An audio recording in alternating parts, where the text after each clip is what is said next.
The time of Ivan III in the 15th century was the height of the creation of a unified Russian state, which took place as a result of a continuous struggle against the Tatars, Lithuania, Poland, the Livonian Order, and Sweden. They wanted to weaken the Russian state so as to isolate the Baltic Sea and Western Europe. At the beginning of the reign of Ivan, most hardly noticed the existence of Muscovy, squeezed between the Tatars and Lithuanians, but were stunned by the sudden appearance on its eastern borders of the huge state. In the second half of the 15th century, the white stone Kremlin had neither the appearance nor the internal integrity of a powerful defensive structure. The white limestone was not strong enough, and the Kremlin walls and towers had already greatly decayed. In addition, after numerous fires, these were so badly patched that in 1470 some had been replaced entirely by wood. The perennial problem of weather and moisture takes its toll unless the walls are maintained with great vigilance. In 1490, the Italian architect Pietro Solari built the St. Constantine and Helen Tower. Previously, it stood on the site of the tower over the Timofeyev gates of the Kremlin. It was named in honor of the church of the same name nearby.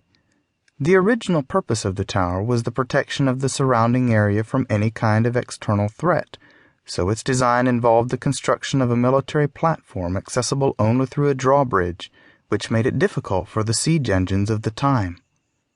However, as a military unit, the tower did not last long. Already in the 17th century, the area itself which the tower guarded ceased to be of great strategic importance, and its protection no longer could be justified. The tower was demolished and turned into a sort of court of inquiry, another name for a torture chamber, where creative means of persuasion were used on witnesses whose testimony could not be verified either way. Pain, it was thought, would bring out the truth when all other methods had failed. Inside the Kremlin, with a few exceptions, was a small town of all kinds of wooden buildings, residential, public, religious, and clerical. In addition to the grand princely family, nobles, the higher clergy, and numerous court members, the Kremlin played host to the most diverse group of people. The rough huts of the suburban inhabitants filled all the space within the boundaries of the Kremlin walls as her population grew. The city clung to the hillside and became a sanctuary for Rus's peoples from all over the Eastern Slavic world.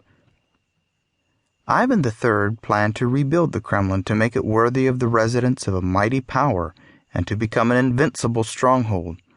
At the same time, the decoration of the Kremlin with majestic buildings was a means to embody the power of the Russian state. In 1480, the dilapidated walls were demolished, and in their place a new, stronger, and more intricate system of fortifications were erected. The first tower was erected, covering the plains to the rear, but they needed to fasten piles on the steep banks with the added complication of the underground streams.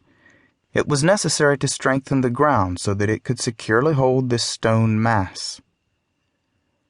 Ivan III ordered 100 fathoms of cleared space behind the walls, which required the demolition of dozens of shacks and churches with graveyards built under the old walls. It was an explicit sacrilege to tear down God's churches and the bones of ancient tombs, but the prince did not want to hear of such niceties. Let the dead not constrain the living, especially in tough times.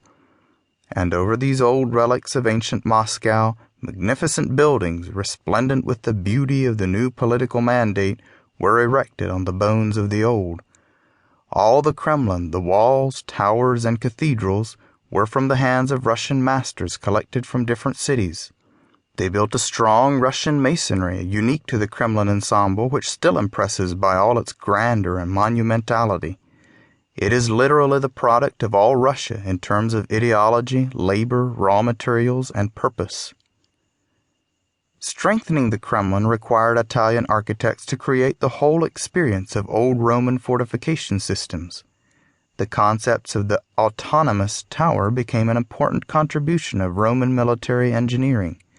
If an enemy got hold of one part of the wall, the rest would have been cut off from him.